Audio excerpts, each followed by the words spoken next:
Hi అండి. So నిన్న గనక చూసుకుంటే తుమ్మల నాగేశ్వరరావు చేసిన వ్యాఖ్యలతో మాత్రం రైతులు మాత్రం ఒక అసహనం వ్యక్తం అవుతుందని చెప్పేసి మనం మాట్లాడుకోవచ్చు. గతంలో గనక చూసుకుంటే మేము 2 లక్షల పై ఉన్న రుణాన్ని కూడా మేము మాఫీ చేస్తాం, ఆపై ఉన్న రుణాన్ని కట్టండి, ఆపై ఉన్న డబ్బులు మీరు కట్టండి, మేము 2 లక్షల వరకు రుణాన్ని మాఫీ చేస్తాం, ఎందుకు 2 లక్షల లోపు ఉన్నోళ్ళే బాగుపడాలి, వాళ్ళే ఎందుకు, సో 2 లక్షల పైన కూడా అప్పు తీసుకొచ్చి పెడతారు అని చెప్పేసి మాటలు చెప్పిన తుమ్మల నాగేశ్వరరావు నిన్న గనక చూసుకుంటే మేము 2 లక్షలు పైబడిన రుణాన్ని మాత్రం మాఫీ చేయాలని చెప్పేసి కుండ బద్దలు కొట్టినట్టు కూడా మాకు చాలా క్లారిటీగా అర్థమవుతుంది.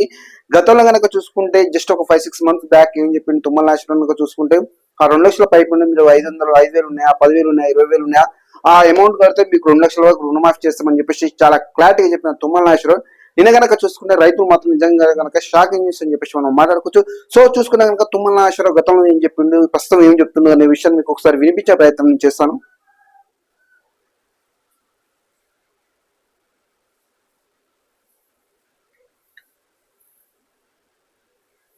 జరిగింది. మిగిలినటువంటి రుణమాఫీని వాడు పైన ఉన్నటువంటి పేమెంట్ కట్టిన తర్వాత మేము ఇవ్వాలని చెప్పి మొదట్లోనే చెప్పాము. అప్పుడే ఆ కుటుంబం పూర్తి స్థాయిలో రుణ విముక్తులయ్యి మళ్ళీ కొత్త రుణం రావటం కానీ, రెన్యువల్ కావటం కానీ, మళ్ళీ ఆయన వ్యవసాయానికి ఉపయోగపడుతుందనే ఉద్దేశంతో ఆ కార్యక్రమం తీసుకున్నాం. దానికి మొత్తం 31,000 కోట్లు అవుతుంది. ఇప్పుడు 18,000 కోట్లు ఇచ్చాము. ఈ సంవత్సరాంతానికి మిగిలినటువంటి 12-13 కోట్లు రైతుల ఖాతాల్లోకి జమ చేయాలనేది ప్రభుత్వం యొక్క లక్ష్యం. సో ఇక్కడ ఏం చెప్తున్నంటే ఇంకా 30,000 కోట్లు అవుతుంది, మేము 2 లక్షల పైబడిన రుణాన్ని కూడా మాఫీ చేస్తాం అని చెప్పేసి కూడా చెప్పిండు జస్ట్ ఒక 5 months బ్యాక్ గనక చూసుకుంటే.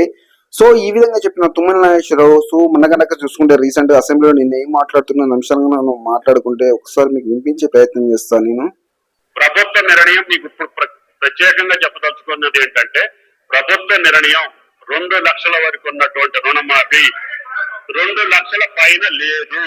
2 లక్షల వరకు ప్రభుత్వ నిర్ణయం చెప్తున్నా. 2 లక్షలకి వరకు కుటుంబానికి 2 లక్షల లోపు ఉన్నటువంటి కుటుంబాలు 25 లక్షలు మా దగ్గరికి చేరినాయి అధ్యక్ష. వాటికి మించి వల్లే 20,616 కోట్లు జమ చేయడం జరిగిందని చెప్పి గౌరవ సభ్యులకు సవినీయంగా మనం చేస్తున్నా.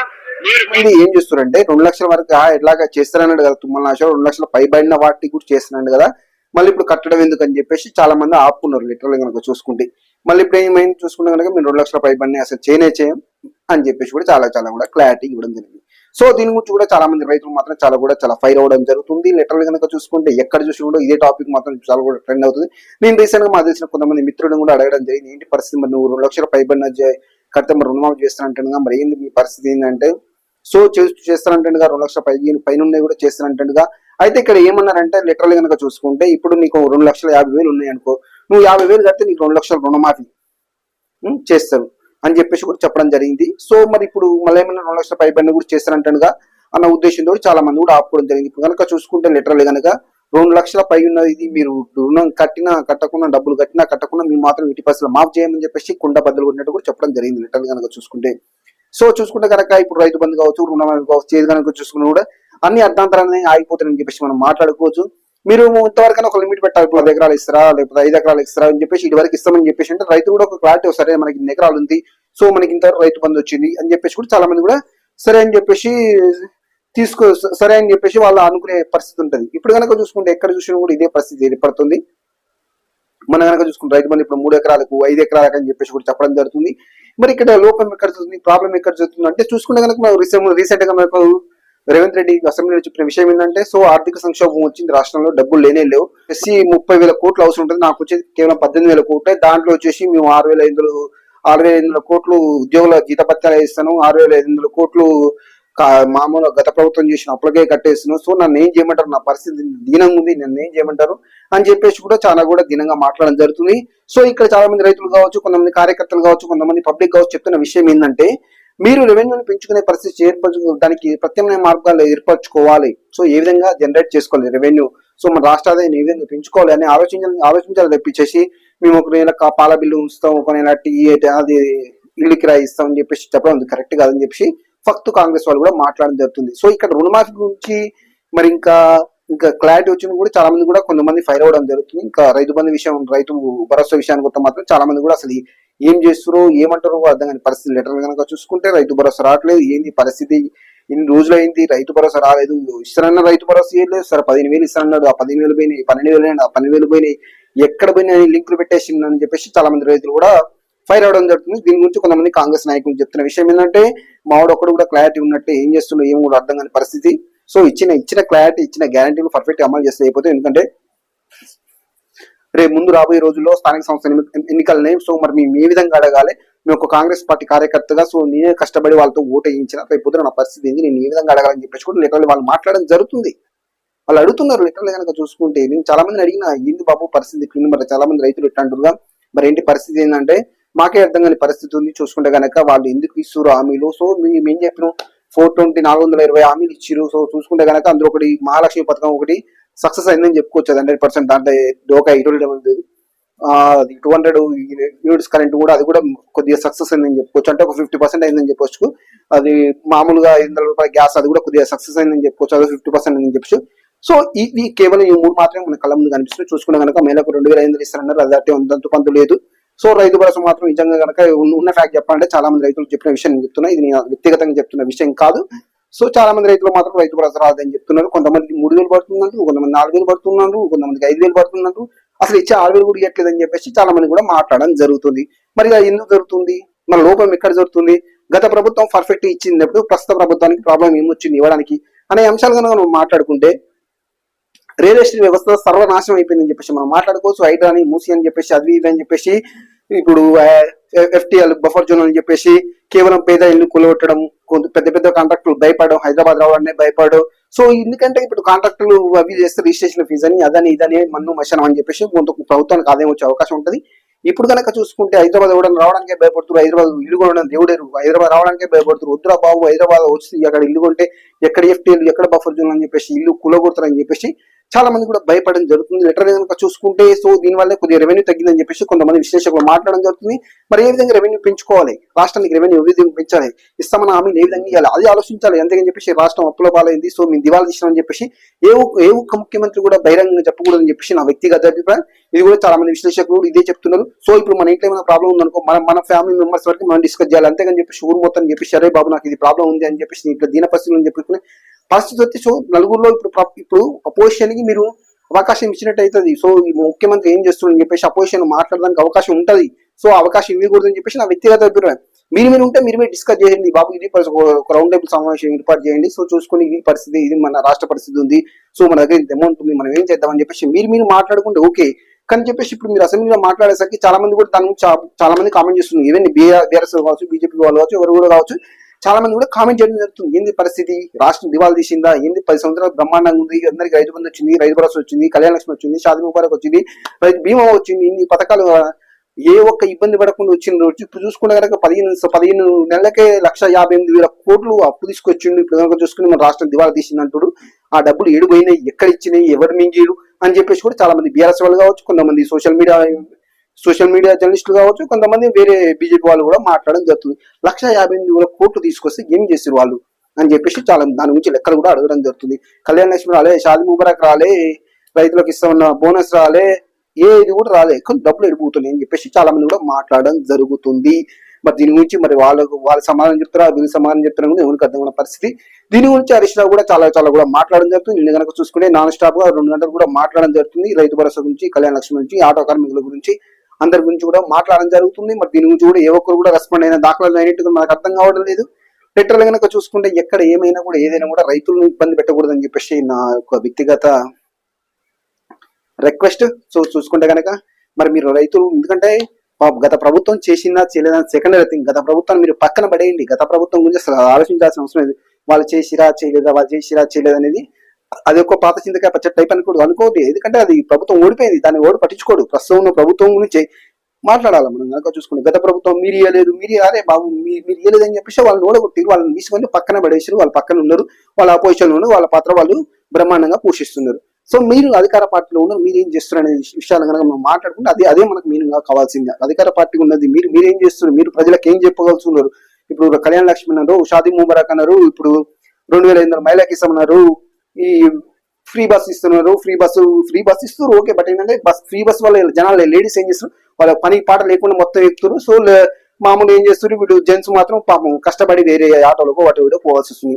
So need to be prank చెప్తుంది ఏంటంటే ఏ ఒక్క బస్సు కూడా కానీ చూసుకుంటే మొత్తం వాళ్ళే ఫుల్ఫిల్ అయిపోతారు. మరి వాళ్ళే ఫుల్ఫిల్ అయిపోతే మరి వీళ్ళు పోవాల్సిన గమ్యస్థానానికి ఎప్పుడు ఇప్పుడు కనుక చూసుకున్నా మన రీసెంట్ గా నేను సూర్యాపేట కనుక చూసుకున్నా ఒక మొత్తం ఒక 89 మంది లేడీసే ఉన్నారు, దాంట్లో కనుక ఒక 10 మంది జెంట్స్ ఉన్నారు. చూసుకుంటే కనుక బస్సు రాగానే మాత్రం నాన్ స్టాప్ వాళ్ళే ఎక్కి పడేసి మొత్తం ఇట్లా గుద్దుకొని పోతురు, వాళ్ళే ఎక్కి కూర్చుంటారు. వాళ్ళు నియమం లేని పరిస్థితి, మనం ఏమని లేని పరిస్థితి. సో వాళ్ళు డబ్బులు ఇవ్వకుండా వాళ్ళు ఫ్రీగా వాళ్ళు సీట్లో కూర్చొని పోతారు, మనం మాత్రం నిలబడిపోవాల్సిన పరిస్థితి ఏర్పడుతుంది. మళ్ళీ ఇంకొక బస్సు కావాలని ఇంకొక గంట 2 గంటలు పట్టాల్సిన టైం పడుతుంది. సో ఇప్పుడు మీరు ఫ్రీ బస్సు పెట్టి ఓకే రైట్, దానికి ఓకే అందరూ ఏకీభవిస్తారు. సో అందరూ అది మంచి పథకం అని చెప్పుకోవచ్చు. సో మీరు ఫ్రీ బస్సు పెట్టారు, బట్ ఏంటంటే ఫ్రీ బస్సు పెట్టి ఇంకా బస్సులు పెంచితే బెటర్ కదా. సో ఇప్పుడు లేడీసే కదా, జెంట్స్ కూడా వెళ్ళాలి కదా, మరి వాళ్ళ పరిస్థితి ఏంది? ఈవెన్ సిటీలో చూసుకున్న అదే పరిస్థితి ఉంది, విలేజ్ లో చూసుకున్న అదే పరిస్థితి ఏంది, ఎక్కడ చూసుకున్న అదే పరిస్థితి. బస్సులు పెంచట్లా. వీళ్ళు ఏం చేస్తున్నారంటే ఇంతకుముందు ఏ విధంగా ఉండేదంటే, సో వీళ్ళు ఒక రూట్ పోయినప్పుడు బస్సు లేట్ అవుతుందంటే ఆటోకైనా వెళ్ళేవాళ్ళు.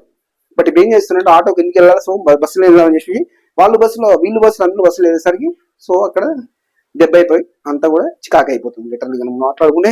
సో ఇదన్నట్టు విషయంగా మనం చూసుకుంటే కనుక ఏ ప్రభుత్వంలో అయినా లొసుగులు ఉంటాయి, ఏ ప్రభుత్వంలో అయినా మైనస్లు ఉంటాయి, ప్లస్లు ఉంటాయి. మనం మైనస్లు మాట్లాడాలి, ప్లస్లు మాట్లాడాలి, అంతే అని చెప్పేసి మనం ఒక మైనస్ లో మాట్లాడడానికి అవకాశం లేదు. ఫ్రీ బస్ మాత్రం కొద్దిగా సక్సెస్ అయిందని చెప్పి మాట్లాడుకోవచ్చు. లేడీస్ విషయంలో జాబ్ చేసే వాళ్ళ విషయంలో 100%.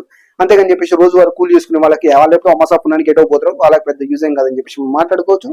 లేడీస్ కి మాత్రం 100% న్యాయం చేస్తుంది. ముఖ్యంగా వచ్చి సిటీలో మాత్రం మామూలుగా న్యాయం చేయట్లేదు. వాళ్ళు పని పాట లేకుండా కూడా బ్రహ్మాండంగా అలా కూర్చొని టైం పాస్ అలా తిరిగేసి వస్తుందని చెప్పేసి మాట్లాడుకోవచ్చు. ఎందుకంటే నేను రీసెంట్ గా సిటీకి వెళ్ళినప్పుడు చూసిన దాన్ని వాళ్ళది ఎలా ఉంటుంది పరిస్థితి అని చెప్పేసి. ఇంకా వాళ్ళు ఇంకా రుబాబు మాట్లాడుతూ ఉంటారు, ఏంది నువ్వు ఇక్కడ కూర్చున్నావు అక్కడ కూర్చున్నావు. అదే చూసుకుంటే కనుక 100 మంది ఉంటే 90 మంది వాళ్ళే కూర్చుంటే ఏదైనా ఒక చిన్న ప్లేస్ దొరికితే వాడు కూర్చుంటే వాడిని కూడా లేపేసి బాబు ఇది లేడీస్ సీటు జెంట్స్ సీట్ అని చెప్పేసి మాట్లాడదు. ఒకప్పుడు స్త్రీలకు మాత్రమే స్త్రీలకు కేటాయించిన సీట్ల స్త్రీలే కూర్చోవాలని చెప్పేసి ట్యాగ్ లైన్ బదులు ఇప్పుడు పురుషులకు కేటాయించిన సీట్ల పురుషులకు కూర్చోవాలని చెప్పేసి రాసుకునే దౌర్భాగ్య పరిస్థితి వస్తుందని చెప్పేసి మనం మాట్లాడుకోవచ్చు. సో లిటరల్ కనుక చూసుకుంటే ఇదే జరుగుతుంది. సో వాట్ ఎవర్ రీజన్ ఏదైనా కావచ్చు. సో ప్రతి ప్రభుత్వంలో బొక్కలు ఉంటాయి, మంచి అన్ని ఉంటాయి. కాకపోతే ఏంటంటే దాన్ని అన్ని సమన్వయంగా చేసుకుని అన్ని ముందుకు తీసుకెళ్తే ప్రభుత్వం 100% నిలబడుతుంది. ఇంకొకటి కూడా చెప్పదలుచుకున్న ఈ విషయంలో కనుక మంత్రుల మధ్య మొత్తం సమన్వయం లోపిస్తున్నట్టు కూడా మనకు అర్థమవుతుంది. చూసుకుంటే ఒక్కొక్క అంశంపై ఒక్కొక్కరు ఒక్కొక్కలా మాట్లాడుతున్నారని చెప్పేసి మనం మాట్లాడుకోవచ్చు. ఈవెన్ టన్నెల్ విషయం కావచ్చు, ఇంకా వేరే ఇంకా చాలా విషయాలు కావచ్చు. ఇప్పుడు మన ముఖ్యమంత్రిని కూడా ఎవరు సపోర్ట్ ఉన్నట్లేదు అని చెప్పేసి కూడా మాట్లాడడం జరుగుతుంది. సో ఎవరైనా కూడా ఏ ప్రభుత్వం బీఆర్ఎస్ కావచ్చు, బీజేపీ కావచ్చు, కాంగ్రెస్ కావచ్చు, ఏ ప్రభుత్వం అయినా కావచ్చు, అందరూ ఒక తాటిపై నిలబడి ఒక అంశంపై మాట్లాడాలి. అందరూ ఒక తాటిపై నిలబడి ఒక అంశం ఒక ఇన్సిడెంట్ జరిగినప్పుడు దాన్ని ఏ విధంగా రియాక్ట్ కావాలి, సో దాన్ని ఏ విధంగా సాల్వ్ చేయాలని చెప్పేసి అందరూ మూకుమ్మడిగా ఆలోచిస్తారని చెప్పేసి ఆ ప్రాబ్లమ్ సాల్వ్ అవ్వవచ్చు. కానీ సో ముఖ్యమంత్రి చూసుకుంటున్న మంత్రులు చూసుకుంటున్న ముఖ్యమంత్రి ఎవరికి వాళ్ళు ఏమన్నా తిరిగే టైప్ ఉంటే మాత్రం అది 100% చికాకులో పడాల్సిన పరిస్థితి ఏర్పడుతుంది. అది ఏ ప్రభుత్వం అయినా కావచ్చు, బీఆర్ఎస్ కావచ్చు, కాంగ్రెస్ కావచ్చు, ఏదైనా కూడా కావచ్చు. సో నాకు తెలిసినంత వరకు 100% మరి రాబోయే రోజుల్లో జూన్ జూలైలో స్థానిక సంస్థలు ఎన్నికలు పెట్టని చెప్పేసి ఒక న్యూస్ మాత్రం బాగా కూడా వైరల్ అవ్వడం జరుగుతుంది. మరి ఇప్పుడున్న పరిస్థితుల్లో రైతు రుణమాఫీ ఆక, రైతు బంధు ఆక, రైతు భరోసా రాక ఇవన్నీ ఉంటే మాత్రం చాలా కూడా ఇబ్బందులు ఎదురవుతాయని చెప్పేసి ఫక్త్ కాంగ్రెస్ వాళ్ళే చాలా కూడా మాట్లాడడం జరుగుతుంది. సో మరి ఇప్పుడు కాంగ్రెస్ పార్టీ క్యాడర్ని కాపాడుకోవాలంటే మాత్రం 100% ఇస్తానన్న రైతు రుణమాఫీ చేయాలి, రైతు భరోసా ఇవ్వాలి, మహిళలకు 2500 ఇవ్వాలి, అన్ని కూడా ఇచ్చేసి సో బాబు మీరు ప్రతిపక్షంలో మీరు మాట్లాడే అవకాశం లేదురా బాబు అని చెప్పేసి మీరు చాలా క్లారిటీ చెప్తే 100% కార్యకర్తలు కాంగ్రెస్ కార్యకర్తలు గల్లా ఎగిరేసుకుని ఇలా అనుకుంటూ మొత్తం సో చెప్పుకుంటారు, అదే బాబు ఇది మా పరిస్థితి, సో మేము ఇది చేసినాం, కళ్యాణ లక్ష్మి ఇచ్చినాం, షాదీ ముబారక్ ఇచ్చినాం, అన్ని ఇచ్చినాం అని చెప్పేసి ప్రతి ఒక్క కాంగ్రెస్ కార్యకర్త కూడా గల్లా ఎగిరేసి పరిస్థితి ఏర్పడుతుంది.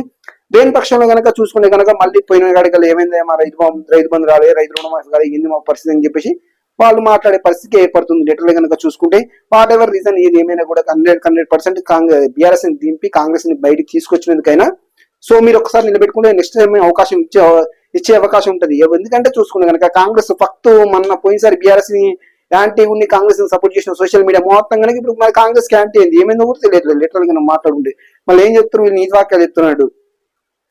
అప్పుడు ఒక నియంత్రక వ్యతిరేకంగా మాట్లాడను, ఇప్పుడు చూసుకుంటే నేను కూడా నియంత్రణగా మాట్లాడని చెప్పేసి వాళ్ళు మాట్లాడుతున్నారు. వాళ్ళకే క్లారిటీ లేదు. అప్పుడేమో ఫక్త్ ఉద్దేశపూర్వకంగా తిట్టిన వాళ్ళు 100% బీఆర్ఎస్ పార్టీని, అది 100% తెలిసిన విషయమే. వాళ్ళే ఒప్పుకోరు లిటరల్ గా సోషల్ మీడియాని ఏదో ఉన్నారని చెప్పేసి అంటే మేము లేకుండా మీ కాంగ్రెస్ పార్టీ అసలు అధికారం ఎక్కడదని చెప్పేసి చెప్పిన వాళ్ళు ఇప్పుడు కనుక చూసుకున్న మళ్ళీ కాంగ్రెస్ పార్టీ తిడుతున్నారు. లిటరల్ గా మాట్లాడు అంటే యాజ్ జర్నలిస్ట్ గా ఒక జర్నలిస్ట్ గా చేయాల్సిన పని అదే లిటరల్ గా మాట్లాడుకుంటే ప్రతిపక్ష పాత్ర వహించడం జర్నలిజం పని. లెటర్లు కనుక చూసుకుంటే వాళ్ళు కూడా అదే చేసిందని చెప్పేసి మనం ఈ విషయాలు యాక్సెప్ట్ చేయించి ఈ విషయాలు మనం వాళ్ళు ఒప్పుకోవచ్చని చెప్పేసి మనం మాట్లాడుకోవచ్చు. సో లిటరల్ ఏది ఏమైనా కూడా లిటరల్ కనుక చూసుకుంటే మరి ఇది మాత్రం $1 మిలియన్ ప్రశ్న ఉంది. మరి రైతులు అసలు ఒప్పుకోవట్లేదు. 2 లక్షల పైన రుణాలు కూడా మాఫీ చేస్తామని చెప్పేసి ఒక 5 నెలల క్రితం చెప్పిన తుమ్మల నాగేశ్వరరావు మళ్ళీ రీసెంట్ గా కనుక చూసుకుంటే మేము అసలు రుణమాఫీ చేయము, 2 లక్షల వరకే చేస్తామని చెప్పేసి మళ్ళీ చెప్పడం జరిగింది. సో ఇక్కడ కనుక చూసుకుంటే రైతులు కావచ్చు ఎవరు కావచ్చు ఒక విషయాన్ని గుర్తుపెట్టుకున్న విషయం ఏంటంటే అక్కడ కనుక చూసుకుంటే మన రాష్ట్రంలో మాత్రం ఆదాయం లేదని చెప్పేసి మనం మాట్లాడుకోవచ్చు. ఆదాయ వనరులు లేవు అని చెప్పేసి చాలా కూడా మాట్లాడుకోవచ్చు. రేవంత్ రెడ్డి చాలా కుండబద్దలు కొట్టుని చెప్పిండు. 12,000 కోట్లు 15,000 కోట్లు పోతే ఇంకా 5,000 కోట్లు ఉంటే ఆ 5,000 కోట్లు నేనేం చేయను, నా పరిస్థితి నేను దాంట్లో రుణమాఫీ చేయాలి, కళ్యాణ లక్ష్మి చేయాలి, షాదీ ముబారక్ చేయాలి, అన్ని ఎక్కడి నుంచి తీసుకొస్తా అని చెప్పేసి కూడా లిటరలీ రేవంత్ రెడ్డి చెప్పడం జరిగింది. సో వాట్ ఎవర్ రీజన్ ఏదైనా కావచ్చు. సో మరి మీరు ఇప్పుడు ఎలా ఉంటుందంటే ఒక ఫ్యామిలీ అంటే నాన్న ఏ విధంగా కష్టపడతారు, ఎక్కడ తీసుకొస్తాడు అనే విషయానికి పక్కన పెడితే సో మన అవసరాలు ఏ విధంగా తీర్చిండు అనేది కూడా ఆలోచిస్తారు. ఈవెన్ వాళ్ళు కూడా అదే ఆలోచిస్తారు. రైతులు కూడా మీరు ఏ విధంగా తీసుకొస్తారా, మీరు అప్పు తీసుకొస్తారా, అది తీసుకొస్తారా వేరే విషయం. సో మీరు ఇస్తామన్న 2,500 మహిళలకు కావచ్చు, మా 4,000 పెన్షన్ కావచ్చు, ఇవన్నీ ఇస్తున్నారే మన రేవంత్ రెడ్డి కేసీఆర్ తో కంపేర్ చేస్తే చాలా బెటర్ చేస్తున్నాను అనుకుంటారు తప్పించి నువ్వు అప్పులు తీసుకొస్తున్నావా లేకపోతే నీ దగ్గర డబ్బులు ఉన్నాయా లేవనేది ఎవరికి కూడా అవసరం లేని పరిస్థితి లిటరల్ గా మాట్లాడుకుంది. సో చూద్దాం మరి ఇంకా ముందు రోజుల్లో మరి కాంగ్రెస్ పార్టీ ఏ విధంగా ఉంటుంది, మరి ఇచ్చిన హామీలు నెరవేరుస్తుందా లేదా మనం వేచి చూడాలి. Okay, thank you.